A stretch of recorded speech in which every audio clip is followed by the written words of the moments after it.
nagaa waaqayyoo isiniif haa ta'u obboloota koo hordoftoota obsee amboo jalatti argamtan hundi keessan nagaa keessanii ani nagaa kootii waaqayyoo haa galatu. Kaleessa viidiyoo daqiiqaa muraasa tokko post isinii goonee turre share like godhaati. Obboleetti keenya bukkee dhaabadhaa dogoggora jiru dhiifama laayifii guyyaa jalqabaatiif seenuu gooti. Akkasuma immoo waa'ee kaargooti kan inni isiniif himuu dhufe jechaadha. Kaargoo jechaadha. Dubaay irraayyuu kan inni dhufe kaargoo dhugumaan yeroo dhufu baay'ee sodaachisaadha wanti isaan nutti himanii. Ani dhugaa achumatti hin gata jedhetan ture.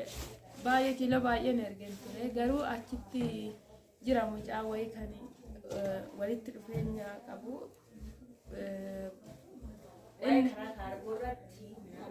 Waa'ee kaargoo irratti inni bakka inni waanidha jechaadha hin qaba eeyyama hundumayyuu hin qaba. Achirratti gatii guddaa yoo baastanii karaa Dubaay as dhuftanii xiqqoodha kan saantima xiqqoodhaan kan isin fudhattanii qarshii xiqqoodha jechaadha. Fakkeenyaaf ani kiiloo 120 galfadhe birrii akka Itoophiyaatti immoo jechaadha kan akka Dubaayitti kan inni fudhadhe ergadhe 1500 ergadhe inni achumatti baasteetu asumatti baastaa Itoophiyaa deemtee fi bakka uumaan kanfaaltu jedhee gatii muraasa malee. Ani garuu namoonni dhuguma isin jenne ijoolleen baay'een akkasuma jedhanii anis sanaan ergadhe dhufee immoo jechaadha.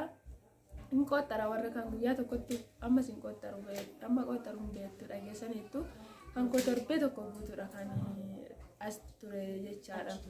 As tureetu achi ture maatiitti hin dawwalu ani garuu Dubaatti hafee meeshaan kun adeemsee torbee tokko dhufee faajariitti hin dawwalu faajariin baay'ee tokko dhiphatanii kun obseetti dawwalanii ishiin illee lakkuma rakkoon jiru maqaa ishee waan ergame jedhanii guyyaa guyyaatti dawwalu kottaa mee keessa fudhate bakka dhugaa baay'ee abdii kutadhe natti qoxxaara baay'ee isaa jedhee kana fuudhaa waaqayyoo haa ta'u jedheen ishee obboleetti koobsee faana deemnee booleedhaa fuunee yeroodhaan ani booleedhaa deemnee fuunuu jechaadha. Gatii birrii 1,100 qofaan kanfale jechaadha. Birrii 1,100 birrii Itoophiyaa kanfaleeta kaargoo fudhadhee kiiloo 120 fi tuqaa 5 wayii kan qabudha. Waa tokko hin qoxxaru na karaa sanan gurbaa sanarraa argachuu barbaadan lakkoofsa isaas ni maxxansina karaa kananii Dubaayidha bakki inni jiraatu Dubaay Shaarjaadha.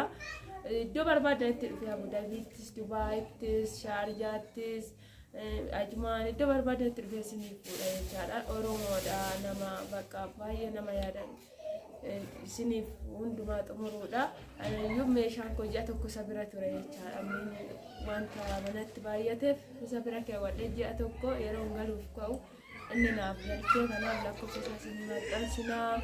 Mi'a jechaadha karaa xiyyaaraatiin kiiloo murtoofte bichaadha kiiloo murtoofteedha kan isiniif kennamu kiiloo sanarra darbeera taanaan immoo diraama 60 70 akkas kanfaltu jechaadha. Ani jechaadha kiiloo 14 jalaa darbee dhugumaan baay'een gaabbeetuun karaa xiyyaaraa hundayyuu ergadhe karaa kaargoo hundayyuu ergadhe jedhee kan dhugaa waaqayyoo gimmaasha isaa gateeni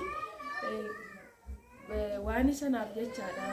Kiiloo 14 sanaa fi dirama 600 kanfalaan jedhan gimmaasha isaa gateeni kiiloo 10 gateen ishii kiiloo hafteetiin kiiloo 4 fi dirama 200 kanfaleetan dabarfadhe garuu otoo karaa kaargootiin ergattanii isinii wayyaa karaa xiyyaaraatiin kiiloo tokkittiin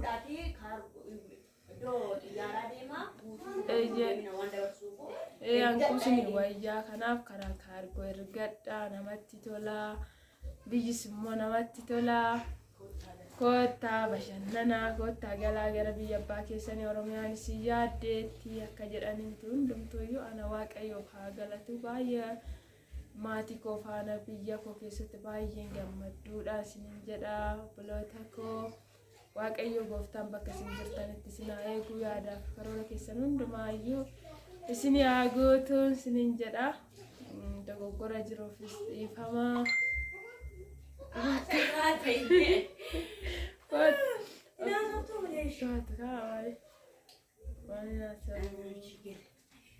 Achama harka fuunee kabajamtootaa fi jaalatamtoota hordoftoota Obsiyaan Boojalatti argamtanii akkam jirtu fayyaa teessanii annagaa kiyyaa galata waaqayyoo. Mucayyoon kun egaa fuula haaraadha kaameeraadhaa fi yookiin immoo kaameeraa irratti baay'ee isaa baatee dubbattee hin beektu. Ani immoo shifaan haasa'uuf maybe dubbiin isaa irra ture irraa baay'ee isaa gaan waan asirratti hojjechaa tureef yommuu tokko wanti waan ta'uuf hin dudduuban ture kaameeraa duuba jechuudha. Mucaan kun akka jettutti amma fakkeenyaaf seeraa yaada shiyyuu isiniif ibsu abaattu malee wanta amma kaargoo nama fayyadu hin jiru. Kaargoo hirgadha mi'a keessaniyyuu hanquu fuutanii yoo deemtan wayyaa kan seerri isinii eeyyamu olitti kiiloon mana keessaa fi kiiloon yeroo boolee keessatti mazanamu garaagarummaa qaba beektu. Inni mana keessaa baay'isuu danda'a. Nachi immoo inni mana keessaa hin xiqqeessa. Inni iddoo sanaa immoo hin baay'isa. Kanaaf jecha hanqistanii fudhattanii yoo deemtan isinii wayyaa. Tokko lattiin diraama 60 jechuun laali birrii Itoophiyaa addamama akka ta'e ilaala. Tokkoffaa immoo hangaafa sana dhugaa rabbii dubbachuu fi waa'ee kaargoo irratti yeroo kan kooti yeroo biyya Beeruutii galu yeroo sa'aatii tokko walakkaa kaasee hanga sa'aatii 11 achi keessa ture jechuudha. Garuu kan Dubaay baay'ee tokko hin jaalladhe dhugaa dubbachuu fi sa'aatii meeqaan boodeessa sanaa hubaane sa'aatii 5 inni sa'aatii 8 kaargoo waan hundumaa xumuranne gara biyya keenyaa gallee jechuudha. Makiinaa arganne deemne wanti naman karaatatu wantoonni garaagaraa hin jiru. Garuu mucaa sana mucaa ishiidhaaf herge sana lakkoofsa bilbila isaa yoo hin barbaadu ta'e nagaafadhaa koomentii jalatti naa barreessaa yeroo marayyuu koomentii kiyya banaa waan ta'eef lakkoofsa bilbila isaatii ishii harkaa fuudhee lakkoofsa isaa isinii maxxansuu hin danda'a. Akkasii odeeffannoo akkasii dhageenye dhufnee nu erguu dandeessaa jettanii yoo gaafattani nama hojjechuu danda'uudha. Nama hamanamaa natti fakkaata akkasiin jettutti nama kamiidha kan ji'a tokko mi'a mana isaa teessisee namaaf ergu botaan kaawwattu xabbamnaan isa biraa ji'a tokko mi'a kaawwatee gara Itoophiyaa dhuftee iyyuu isayyuu immoo gaalaala kiiloo amma kanarratti birri Itoophiyaa birri 1,200 jechuun maal jechuudha? An kiiloo isayyuu guyyaa 6 ture kan kiyya kiiloo 700 birrii 6,000 kanfale dhugaa rabbii dubbachuuf an kiyya jechuudha. Kanaafi karaa isaa hergachuu yoo barbaadani achirraan ergadhaa isinii jennaa dogoggora jiruuf immoo dhiifamaa kana booddee diraamaa garaagaraati wantoota garaagaraati yeroodhaan ishii faana wal bira dhunnee isinii dabarsuu dandeenya. Maaliif hojjettani namni namaan jabaataa malee godhata jechuudha. Yaada qabdu isheenis jira amma kana booddee isheenis gara kaameraatti yaani seeraan dhiyaatti yaada qabdu bal'istee isinii qooduu dandeessi. Anis immoo yaada diraamaa qopheessinee waliin isin bashannansiisan isiniin jedha. Garuu kana kan gochuu dandeenyu yoo isin like yoo nu gootan share yoo nu gootan subscribe yoo nu gootan yaada gaggaarii koomentii jalatti yoo nu bantanidha. Yaada qabnu burqisiisnee kan isin biraan ga'uu dandeenyu isiniin jedha. Garuu dogoggora jiruu fi dhiifama. Like, share, subscribe gochuudhaan na bukkee dhaabbadha. Warreen immoo biyya gandaa jirtanii isin simachuuf qophiidha. Wannaa galtan natti dawwaladha. Yaada qabdan koottaa dabarfadhaan isiniin jedha. Turtii gaarii qabaadha. Nagaan oolaa waan jettu qabdu. Nagaan oolaa yaani waaqayyo si wajjin haa ta'u. Shalom.